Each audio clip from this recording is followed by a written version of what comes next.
রাক্ষস দেখো, ভাত খাইনি বলে এরা এখন আবার রাত্রি 9টার সময় মুড়ি খাচ্ছে বসে বসে। তৃপ্তি মাথা চুল খাচ্ছে। আমি আর টিকি খাচ্ছি পারবো কিনা কি মুড়ি খাবো না এখন, আমার মুড়ি খাবো না। না না, বাড়ি এগুলো খেয়ে দিয়ে ফাঁকা করতে হবে সব আমাদের। আমরা দেখো বাড়ি থেকে মুড়ি, চানাচুর, ছোলা দিয়ে সব মেখে নিয়ে এসছি। আমরা এটা নিয়ে আসি, যেখানে বেড়াতে যাই আমরা এই খাবারটা নিয়ে আসি, কারণ এটা হচ্ছে খুব মানে কি আমাদের মানে এমার্জেন্সি খাবার।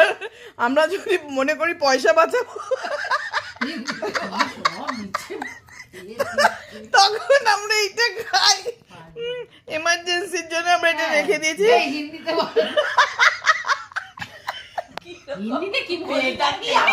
মুড়িটা হচ্ছে এমার্জেন্সি মুড়ি। আমরা হচ্ছে মানে যখন কিছু থাকে না আমাদের খাবার সাথে, ধরুন আমরা পয়সা বাঁচানোর জন্য লাঞ্চটা স্কিপ করলাম, তখন আমরা তোকে মুড়ি খেয়ে চালিয়ে দিই।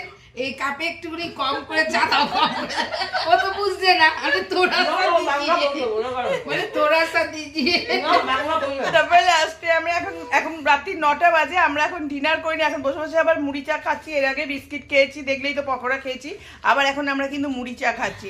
আমরা কিন্তু দারুণ মজা করছি, তাই না বল? পুতুল দিয়ে তো একদম অসুস্থ হয়ে যাবে এমনি।